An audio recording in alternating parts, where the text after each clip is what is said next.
Nós temos aqui o princípio da legalidade, o princípio da duração razoável do processo e o princípio da boa-fé objetiva. Ok? Então, dentro da lógica do princípio da legalidade, o próprio dispositivo, previsto também no artigo 659 da IN 77 de 2015, determina que o INSS, a administração pública, tem o dever de pautar suas atuações conforme previsto na lei e no direito. Tá? Entretanto, nós sabemos que na prática do processo, junto às agências da Previdência, se aplica-se às instruções normativas, os memorandos circulares, as orientações internas e por aí vai. Então, essa atuação conforme a lei e o direito acaba não se aplicando de uma forma muito efetiva junto às agências, né, porque não se aplica diretamente à lei e sim às instruções que acabam normatizando os procedimentos junto às agências do INSS. Tá? Sobre o princípio da duração razoável do processo, que é um princípio previsto no artigo 5º da Constituição, tá? É um princípio que, em tese, pelo menos dentro da área administrativa, há um controle maior do que no Poder Judiciário, inclusive. Veja bem, tanto o dispositivo na IN 77 de 2015, como no próprio regimento interno do Conselho de Recursos, ou seja, os dois órgãos que cuidam do processo administrativo, tá? Nós temos a obrigação de aplicar o dispositivo que prevê em que o processo administrativo tem que ser concluído num prazo de 30 dias. Então, veja bem, quando você dá entrada num benefício junto a uma agência do INSS, a lei e a própria normativa do INSS estabelecem o prazo de 30 dias para que esse processo seja findado, ou seja, para que seja concluído. Esses 30 dias, os mesmos dispositivos nos trazem, pode ser prorrogado por mais 30, ou seja, desde que haja justificativa fundamentada. Então, no máximo, um processo numa agência do INSS, por previsão expressamente legal e na própria normativa, tem o prazo de 60 dias, no máximo. Dentro do Conselho de Recursos, esse é o mesmo prazo. A partir do momento que um conselheiro tem um processo distribuído para ele, para julgamento, isso tanto em sede de junta de recurso, quanto em sede de câmara de julgamento, este também tem um prazo fixado em 30 dias para dar resolutividade do recurso. Esse prazo, o regimento interno do Conselho prevê, que pode ser prorrogado por mais 30, se o conselheiro justificar de uma forma fundamentada o porquê não fez os primeiros 30. Ou seja, em até no máximo 60 dias é decidido o recurso administrativo na casa em que se conta para ser julgado. Ok? Lembrando o seguinte, o regimento interno do Conselho de Recursos, tá, ele explicitamente prevê que o conselheiro que não cumprir esse prazo de 30 ou 60 dias, poderá ser aberto um processo administrativo disciplinar para apurar a sua responsabilidade, podendo ocasionar, inclusive, na perda de mandato. Tá? E, aliás, como eu falei antes a vocês, os conselheiros que fazem parte, né, dos colegiados, tanto das juntas quanto das câmaras, que têm as representações de governo, empregador e empregado, têm seus mandatos concedidos por um prazo de 2 anos. Tá? Esse mandato ele pode ser prorrogado por mais 2, de acordo, eventualmente venha a ter interesse a classe em que a pessoa represente ela novamente. Okay? Então, o mandato é de 2 anos, pode ser prorrogado por mais 2. Para os representantes de governo, tá, preferencialmente são servidores aposentados ou servidores do INSS da ativa, que são serviços do INSS para o Conselho. Okay? Já os representantes dos trabalhadores e dos empregadores, os mandatos são para pessoas civis. Então, qualquer pessoa do meio civil, desde que, como diz o regimento interno, tenha 3º grau e seja preferencialmente formado em direito ou tenha um notável saber jurídico a respeito da matéria, poderão se candidatar à vaga de conselheiro. Depois eu mostro para vocês, se der um tempinho ali, aonde vocês vão acompanhar a abertura de vagas junto ao Conselho de Recursos. Então, é um lugar muito bacana que a gente acaba aprendendo bastante, certo? Portanto, a duração razoável do processo, que está previsto no artigo 5º da Constituição, acaba emanando um prazo de no máximo 60 dias, tanto para o INSS quanto para o Conselho de Recursos, proferirem as suas decisões. Tá? Também nós temos o princípio da boa-fé objetiva. O princípio da boa-fé objetiva, que também está no artigo 659 da IN, traz a presunção dela. Então, como nós sabemos, a boa-fé objetiva ela é sempre presumida e a má-fé ela tem que ser comprovada. Aliás, não é só comprovada. A má-fé ela tem que ser robustamente comprovada. Ok? Fazendo um adendo à questão dessa aplicabilidade do princípio da boa-fé, eu gostaria de indicar para vocês o meu livro. Então, eu tenho um livro a respeito do tema, que é o princípio da boa-fé objetiva, né, junto ao direito previdenciário. Então, é um livro muito bacana, está aparecendo na telinha de vocês, que trata especificamente sobre isso.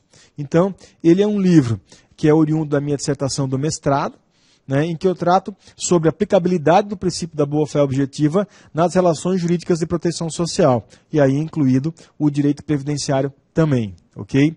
Então, dentro da lógica do princípio da boa-fé objetiva, o que nós temos que entender?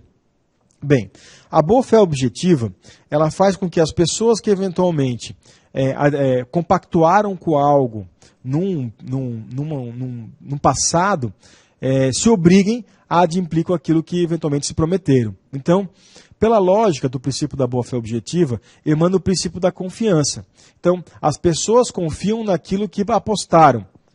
Veja bem, eu gosto muito de fazer uma comparação numa estrada, que não tem aquela parte no meio, né? Então você tem uma estrada, tá? Onde tem um carro que vai e um carro que vem. Só é separado por uma linha. O que te faz acreditar que uma pessoa não vai sair daqui e vem para cá e bater de frente no seu carro? A boa fé. Só isso.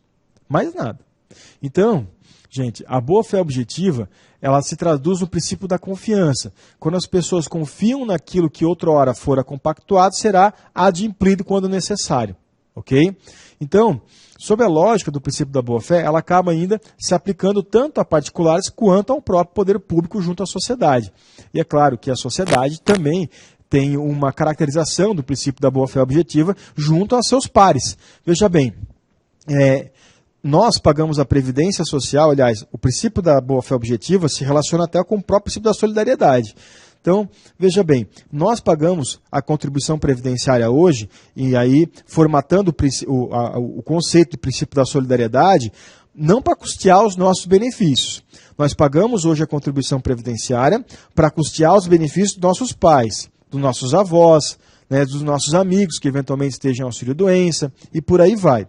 Tá? Então, nós vivemos dentro da lógica do princípio da solidariedade, de que uma comunidade que hoje protege, amanhã será protegida. Tá? Nós confiamos de que lá na frente, outras pessoas vão pagar a contribuição previdenciária para custear o nosso benefício. Ok? Então, quando a gente fala em princípio da solidariedade, nós falamos em que hoje eu estou pagando para amanhã alguém pagar o meu.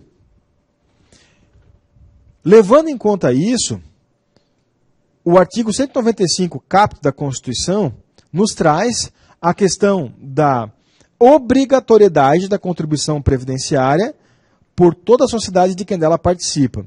E como já diria, inclusive, Armando de Oliveira Assis, a contribuição previdenciária ela não é um direito do trabalhador brasileiro, ela é uma obrigação do trabalhador brasileiro. Até porque a solidariedade protetiva só poderá ocorrer após a solidariedade contributiva. Então, para que eventualmente a gente consiga pagar um benefício previdenciário, é necessário que se tenha dinheiro para pagar o benefício previdenciário. Ok? Então, a lógica é que nós, um pouco mais jovens, apostamos que as pessoas que nos sucederão pagarão suas contribuições previdenciárias para custear os nossos benefícios. Assim como os nossos pais e nossos avós apostam em que nós estamos pagando as nossas contribuições para que a gente garanta o sustento das suas mensalidades que hoje recebem. Ok?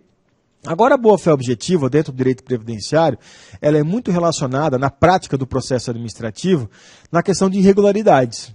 Entendeu? Então é o seguinte, muitas vezes o segurado está recebendo um benefício. E aí foi constatada uma irregularidade. Muito parecido com aquele caso passado que eu contei para vocês sobre devido processo legal. Tá? Mas aí o INSS constata um erro, um equívoco, uma fraude, enfim, tá? E acaba querendo cobrar do segurado esses valores recebidos indevidamente. Como que o Conselho de Recursos ele vem se posicionando? Aí eu quero falar para vocês algumas questões. Dentro do CRSS, nós temos algumas vinculações. Tá? O Conselho ele tem uma discricionariedade maior do que o INSS eventualmente tem, mas não tem toda aquela que eventualmente as pessoas acham que possa ter. Nós somos vinculados lá no Conselho de Recursos a algumas questões. Primeiro, somos vinculados ao texto explícito da lei, somos vinculados a decreto, somos vinculados a súmulas vinculantes, somos vinculados aos enunciados do Conselho, somos vinculados a pareceres da AGU quando ratificados pelo ministro de Estado. Então, veja bem, muitas vezes o conselheiro até tem um pensamento mais garantista, mas acaba tendo uma decisão negatória para o segurado, porque a discussão acaba estando explicitamente prevista numa dessas normas vinculantes. Tá? Sobre a questão do princípio da boa-fé objetiva, nós temos o parecer 616/2010. É um parecer feito pela Procuradoria, onde se tratou sobre vários assuntos. Se discutiram vários assuntos. O benefício assistencial, a questão do salário maternidade, a questão de auxílio reclusão e também a questão da boa-fé objetiva. No parecer 616/2010, se fala o seguinte: independentemente da boa-fé, é legítimo ao INSS proceder à apuração de irregularidade e repatriar aquilo que foi recebido indevidamente. Então, independentemente da boa-fé objetiva. Ok? O que ocorre? Após o parecer 616/2010, nós tivemos algumas alterações, inclusive no entendimento hermenêutico da própria AGU. Tá? O parecer continua lá, não foi revogado em nada. Mas começamos a ter, a partir de então, alguns dispositivos que alteraram explicitamente aquilo que vinha sendo previsto lá no parecer, como também a questão da empregada doméstica, por exemplo. Né? No parecer 616/2010 fala que não se aplica a presunção dos recolhimentos para a empregada doméstica. E agora nós temos a Lei Complementar 150 do ano passado, do ano retrasado, 2015, onde se fala sobre a presunção, como empregado ordinário, das contribuições previdenciárias. Né? Então nós temos um choque ali entre normas que inclusive vinculam ao Conselho de Recursos. Tá?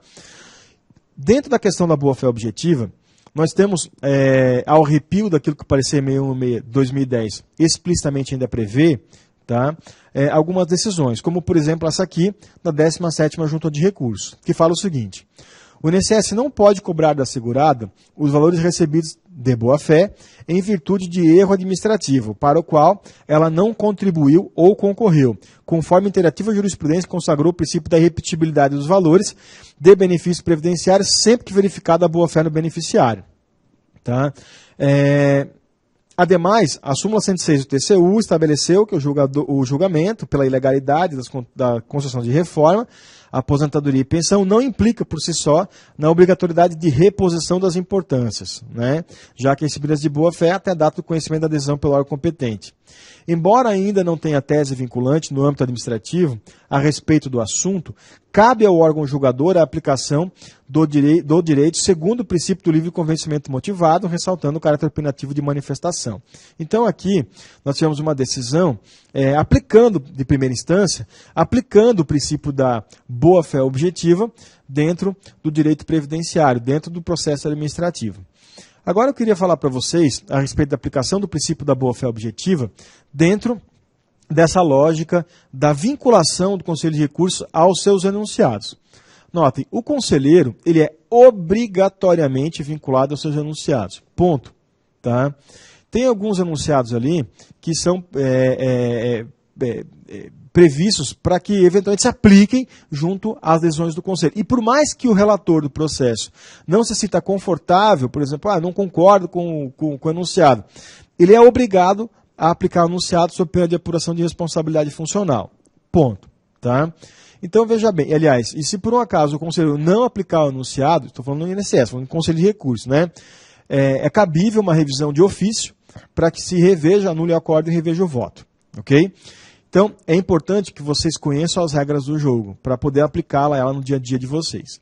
Então, veja bem, aqui nessa decisão que eu trago para vocês, eu queria falar um pouquinho sobre o enunciado 38 do Conselho de Recursos. Tá? E para isso, eu vou utilizar a lousa para trazer um casezinho a vocês. Veja bem, vamos supor que um segurado receba um auxílio-doença. O benefício é um auxílio-doença. Tá? Então é o seguinte, Dona Maria contribuiu para a Previdência de janeiro de 2000 até dezembro de 2001. Tá? Contribuiu como facultativo. Facultativo. Tá? Em 2002, Dona Maria requereu o seu auxílio doença. E vem recebendo até os dias atuais, até hoje. E desde 2002, Dona Maria vem fazendo suas perícias. Tá? Então, o que ocorre? Hoje, Dona Maria vai fazer mais uma perícia. E aí, o médico fala assim para ela, Dona Maria, eu tenho duas notícias para dar para a senhora. Eu tenho uma boa e uma ruim. Qual que você quer primeiro? Aí Dona Maria fala o seguinte, doutor, eu quero a notícia boa, por favor, né? Tá bom. A notícia boa, Dona Maria, é que a senhora continua incapacitada. Dona Maria vai dizer, graças a Deus, né? Pensei que tinha melhorado.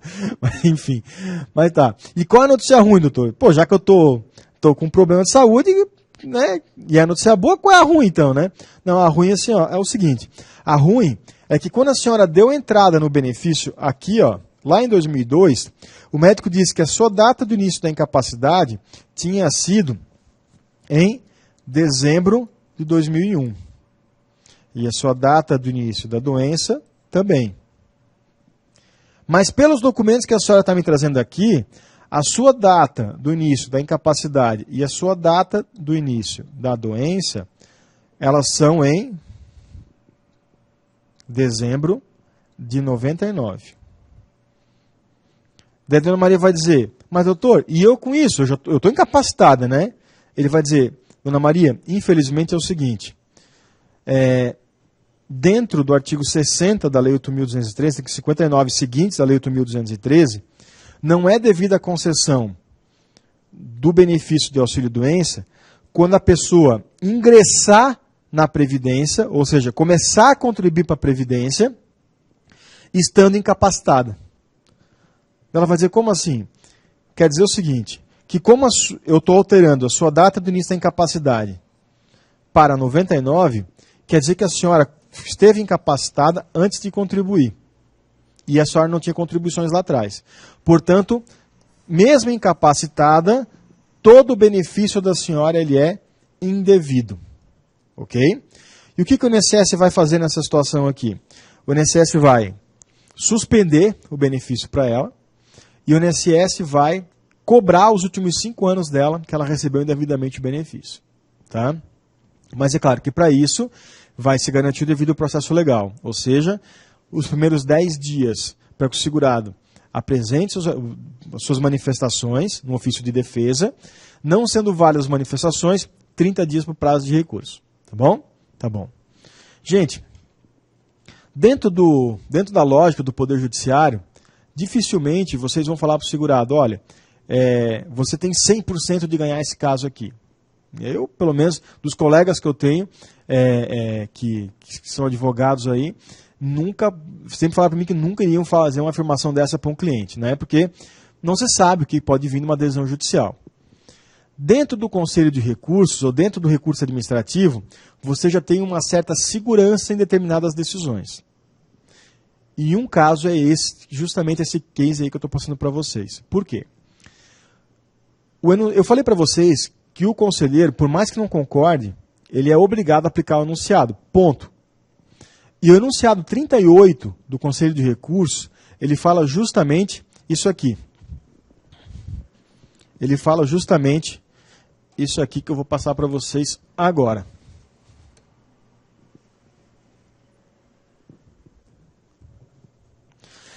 a revisão dos... Esse é o texto do enunciado. A revisão dos parâmetros médicos, efetuada em sede de benefício por incapacidade, não rende ensejo à devolução dos valores recebidos se presente a boa-fé objetiva. Veja bem, de novo, vamos ler e vamos estudar e entender o enunciado. No case que eu mostrei para vocês, a irregularidade do benefício, ela foi ocasionada por alteração de parâmetros médicos. Porque o médico perito falou para a Dona Maria, a senhora está incapaz. Mas não da data do início da incapacidade que fixaram lá em 2000. A senhora está incapacitada desde 99. Ou seja, alterando a data do início da incapacidade e a data do início da doença, você está alterando parâmetros médicos. Ok? Então veja bem. A revisão de parâmetros médicos efetuada em sede de benefício por incapacidade, que é o caso, o auxílio-doença é um benefício por incapacidade, não rende ensejo a devolução de valores recebidos se presente a boa-fé objetiva. E a boa-fé ela é sempre o quê? Presumida. Então, nesse caso, inclusive, essa é uma decisão que eu trago para vocês da terceira Câmara, tá? Se aplicou o enunciado e se deu... se negou o provimento, se manteve a adesão de primeiro grau em face do enunciado 38 do Conselho de Recursos. Porque, como eu disse a vocês, o conselheiro ele não pode se afastar daquilo que seus enunciados explicitamente prevêem.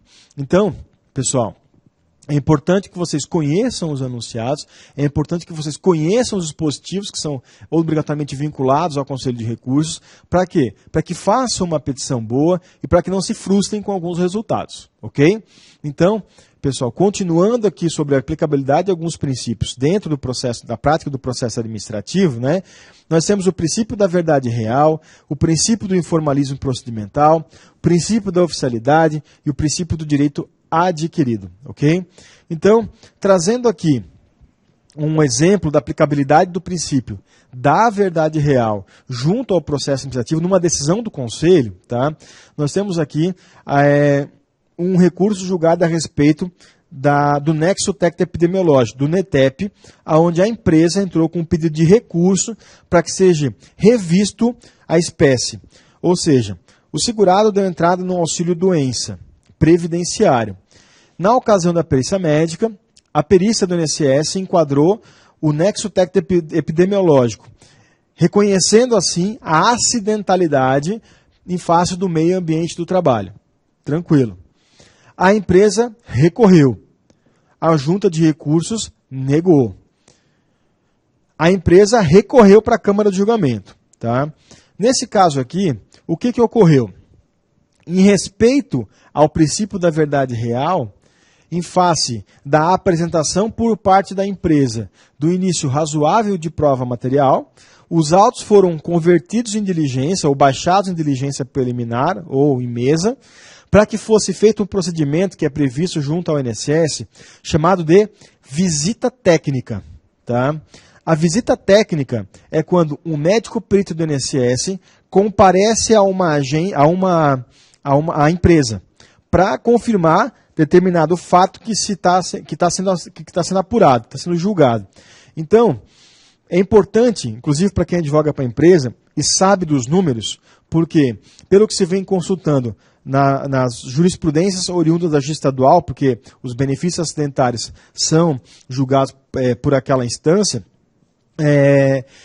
99%, para não dizer quase 100%, ou seja, 99,9% das decisões do Poder Judiciário, dos TJs, está vindo no sentido de manter a aplicabilidade do nexo técnico que, a princípio, é apurada pelo INSS. Então, sabemos que, aplicando o nexo técnico, onde se enquadra um acidente de trabalho, as empresas têm um ônus muito grande, vários ônus, como, por exemplo, a estabilidade no vínculo, depósito de fundo de garantia, ação regressiva, aumento do FAP e por aí vai, ok? Então, é de suma importância que o advogado, que vai representar, o operador do direito que vai representar a empresa, que advogue para a empresa, saiba como recorrer, certo?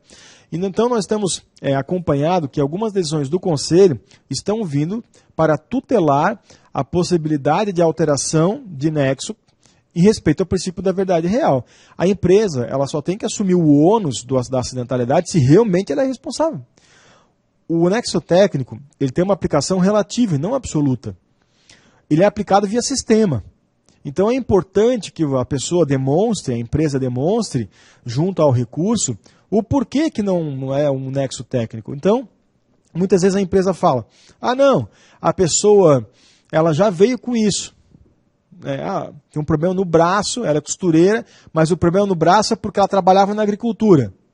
É possível que a agricultura realmente tenha causado um problema no braço e não o trabalho dela como costureira? É. Só que a gente pede exame admissional e não foi feito nada. A admissional falou que não tinha absolutamente nada. Então, vamos ver, a empresa não junta um PPP na hora do recurso da acidentalidade. A empresa não junta um laudo ergonômico, um PPRA.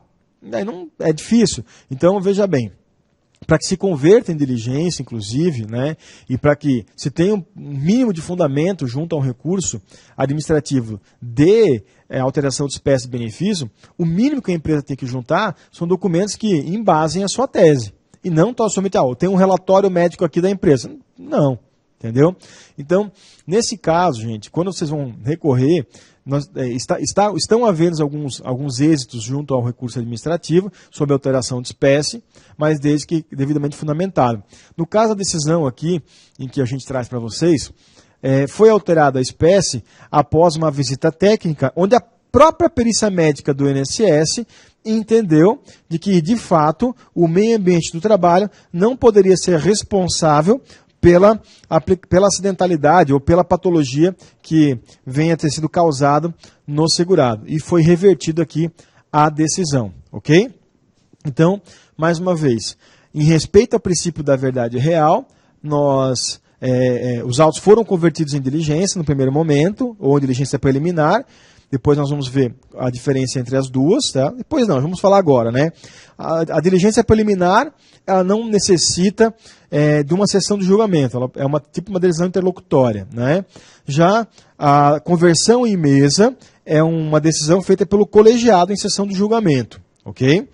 Lembrando ainda a respeito dessa questão da acidentalidade, do nexo técnico e tudo mais, vale lembrar ao operador de direito em que dentro do colegiado sempre haverá um representante das empresas, né? Então, em tese, o representante das empresas ele vai trazer sempre o interesse da empresa junto ao colegiado, ok? Então é importante que vocês saibam quem são suas representações também.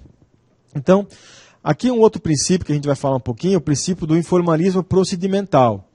Lembrando que o princípio do informalismo procedimental, gente, ele é um princípio direcionado ao segurado. Então nós temos que entender que a informalidade do processo administrativo, ele é um princípio que assegura a defesa do segurado. Então, dentro dessa questão do informalismo, que também inclusive trabalha com paralelo com a própria fungibilidade, né, ele é um princípio que agrega valores em defesa do segurado. Até porque, dentro da lógica do processo administrativo, como prevê a própria Lei 9784/99, em tese, o segurado não precisa se valer de terceiros para se fazer representar junto à agência do INSS. E por isso se aplica o princípio do informalismo. Agora, quando eventualmente o segurado está sendo representado por um segurado, principalmente com formação jurídica, é importante que vocês entendam que esse princípio do informalismo procedimental ele é limitado, muito limitado. Aliás, o artigo 33 do Regimento Interno do Conselho, ele traz uma diferença do próprio recurso administrativo quando ele é interposto por advogado ou interposto por segurado. Quer ver? Veja bem, o regimento interno ao qual o conselheiro é obrigatoriamente vinculado fala o seguinte: quando o recurso é interposto pelo próprio segurado, e esse não indicar qual foi a norma violada, ou seja, aquele recurso comum que o segurado fala lá, eu não concordo com a decisão, porque eu sempre fui rural, ou seja, um recurso genérico, tá? O regimento interno obriga o conselheiro a olhar o processo todo. Tem rural e tem especial. O segurado fala, porque eu não concordo com a decisão, quero uma recontagem. Bota assim, é comum aparecer recurso assim. Nesse sentido, o conselheiro obrigatoriamente tem que olhar o processo todo, analisar todo o rural, todo o especial. Agora, quando o recurso é interposto por um advogado, uma pessoa com formação jurídica, o regimento interno fala que o conselheiro só vai verificar aquilo que o advogado pediu. Ou seja, aqui claramente a gente aplica o princípio do informalismo procedimental ao segurado e não ao segurado que está sendo representado por uma pessoa com formação jurídica. E tem lógica, né? Porque a pessoa com formação jurídica, ela é uma pessoa, um expert no assunto, é uma pessoa que tem um conhecimento de causa. Então, por isso, o próprio regimento interno do Conselho, ele limita a aplicabilidade do princípio do informalismo procedimental tão somente ao segurado não representado. Ao segurado representado, não se aplica o princípio do informalismo procedimental. Então é importante que quando vocês peticionem, quando vocês façam um recurso administrativo, vocês embasem muito bem aquilo que vocês querem e que vocês peçam aquilo que eventualmente é possível ser pedido dentro do recurso administrativo. Não esquecendo de um pedido de reafirmação da DER, por exemplo. Muitas vezes tem um parcial provimento ao segurado e para um recurso de um ano e pouquinho, e acaba não fechando o período, o tempo do segurado. E aí depois o procurador interpõe um embargo de declaração, pedir revisão de ofício, dizendo que tem que alterar a DER para 2, 3 meses, mais para frente vai fechar o período. Só que não foi feito esse pedido lá no recurso especial, ou não foi feito esse pedido no recurso ordinário. Nesse caso, nem caso de embargos de declaração, porque não houve omissão alguma e isso que não foi pedido. Okay? Então é muito importante que vocês deixem na petição especial recados para o conselheiro, no sentido de que deve-se aplicar tais pontos. É inadmissível, por exemplo, que num recurso administrativo não se traga num embasamento enunciado 5º do conselho, né? Que é um princípio de otimização da decisão. Okay? Então é muito importante que vocês, mais uma vez, conheçam a regra do jogo. Tá legal? Dentro dessa tocada, aqui tem-se uma decisão do Conselho também, aplicando o princípio do informalismo procedimental, aonde se inicialmente requereu um pedido de aposentadoria por tempo de contribuição, que é a espécie 42, logo mais a seguir a gente vai dar uma olhadinha nas espécies dos benefícios, né? Cada benefício tem uma espécie, 42 é uma aposentadoria por tempo de contribuição. Entretanto, o conselheiro verificou que se tratava de uma aposentadoria de professor, que é uma outra espécie, que é a espécie 57. Apesar da aposentadoria de professor ser uma espécie de aposentadoria por tempo de contribuição com um redutor, né, ele tem uma espécie específica junto ao INSS, que é o B57. Portanto, em respeito aqui ao princípio do informalismo procedimental, se alterou a espécie de aposentadoria por tempo de contribuição para a aposentadoria de professor. Tá? A respeito do princípio da oficialidade, que também é um princípio dirigido ao Estado em respeito, em defesa ao segurado, nós temos também uma decisão da primeira composição junto da 4ª Câmara, no seguinte case, vou contar para vocês. Suponha que José é empregado. Tá? José sofre um acidente de moto, okay? E José é internado. José se arrebentou inteiro. José está no hospital, cheio de ferro. Okay? Ele se acidentou, José, em 1º de... Nós estamos em fevereiro, março... José se acidentou há 6 meses atrás. Tá? 6 meses atrás. Só que José ficou internado esses 6 meses, porque a situação dele era gravíssima. Certo? José saiu do hospital hoje e deu entrada no seu benefício. Tá legal? E o médico fala, José, parabéns, você está incapacitado. E eu vou te dar o benefício para 1 ano. Vou te dar 1 ano de benefício. Vou dar até 2018 em benefício. Pode ser? 1 ano e pouco, pode. Tá bom. Nesse sentido, José vai ganhar o benefício? Vai. Mas os efeitos financeiros do benefício ocorrerão a partir de quando? A partir de hoje. O acidente ocorrendo há 3, 4, 5, 6 meses atrás faz com que a data do início da incapacidade e a data de entrada do requerimento ultrapassasse os 30 dias. E a lei fala o seguinte, vamos botar aqui para vocês. E a lei fala o seguinte, se da data do início da incapacidade até a data da entrada do requerimento estiver fora de 30 dias, ou seja, a mais de 30 dias, a pessoa ganha do requerimento. Agora, se da data de início da incapacidade até a data de entrada do requerimento estiver dentro de 30 dias, a pessoa ganha da incapacidade. Certo? Então, veja bem. Nesse caso, a incapacidade ocorrendo 30 dias, 3 meses, 4 meses, 5 meses, tá? E o INSS reconhecendo a incapacidade, o benefício vai ser devido, mas só a partir do requerimento, por causa do prazo de 30 dias. Tá? Esse texto é um texto explicitamente previsto na lei. Ocorre que, em respeito ao princípio da oficialidade, estão alguns entendimentos sendo aplicados a respeito da necessidade e da obrigatoriedade do INSS prover de ofício, portanto, princípio da oficialidade, o processamento do auxílio-doença quando tomar conhecimento da incapacidade do segurado, via denúncia espontânea. Veja bem, essa decisão só se aplicaria ao segurado empregado. Tá? Em que circunstância? O segurado empregado, ele pode deixar de avisar qualquer pessoa da sua incapacidade, do seu internamento, menos a empresa. Por quê? Por causa dos 30 dias. Tá? Então, veja bem, como é que uma empresa se comunica com o INSS?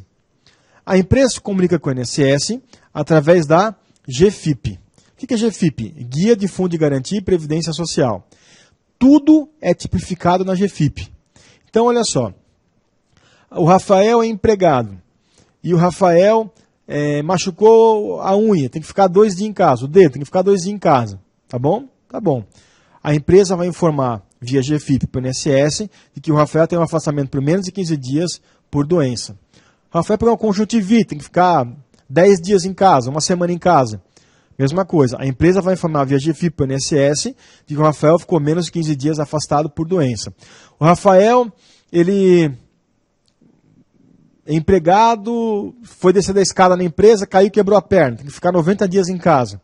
A empresa vai informar via GFIP para o INSS que o Rafael teve um afastamento por mais de 15 dias por acidente de trabalho. E por aí vai. Tá?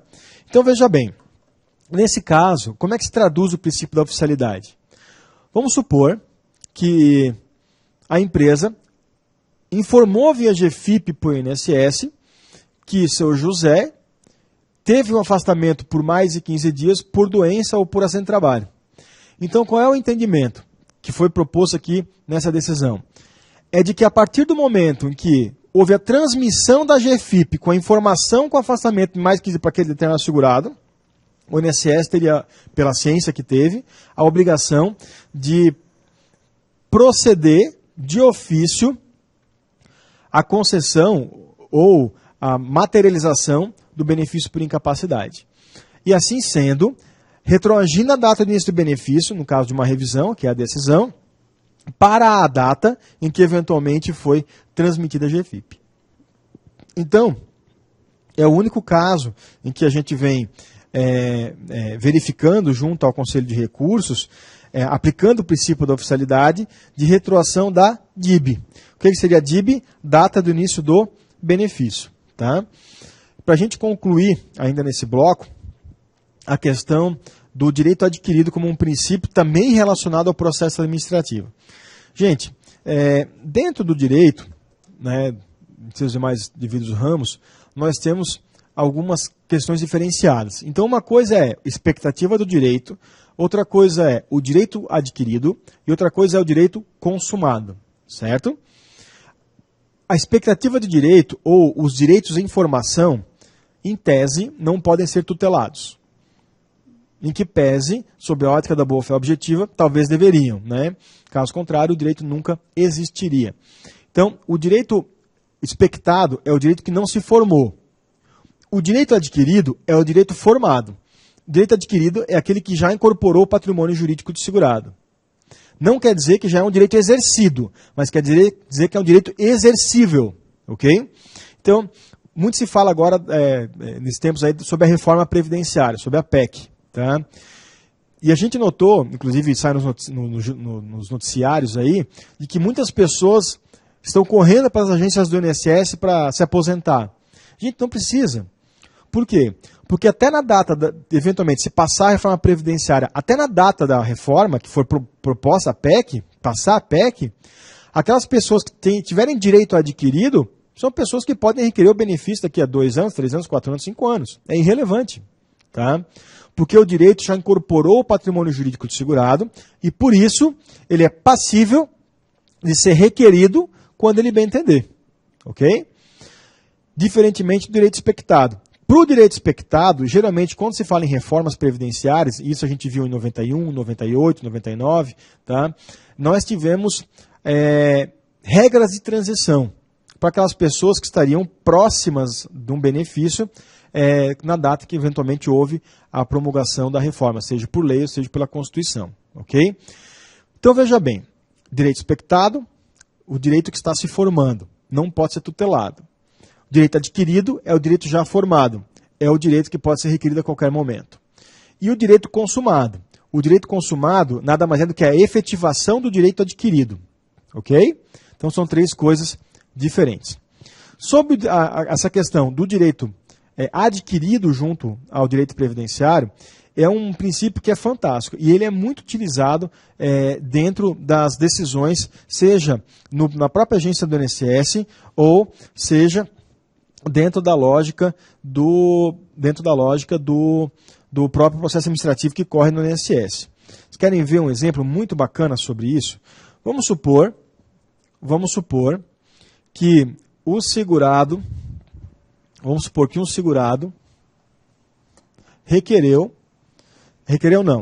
segurado contribuiu de 1º de janeiro de 80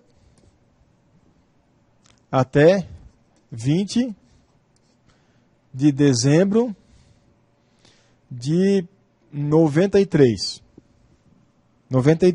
tá? Completou 65 anos em 2003,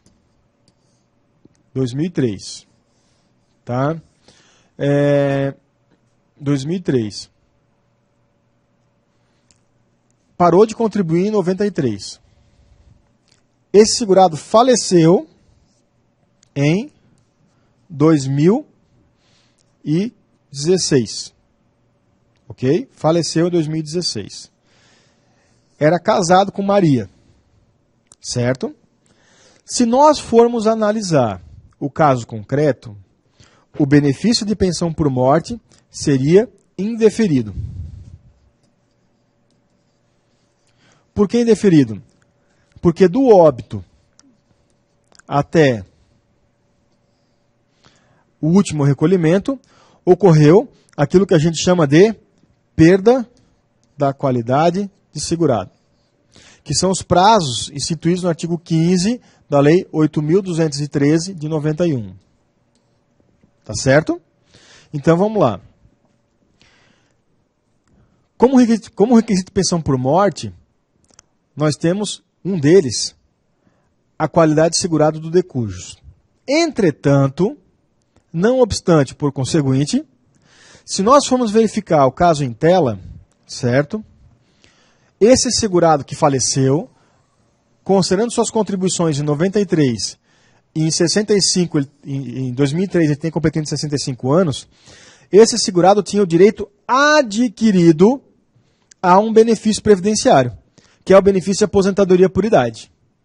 Então veja bem, em que pese ele não ter qualidade de segurado, este segurado, pelo fato de ele ter o direito adquirido à aposentadoria por idade, ele acaba tendo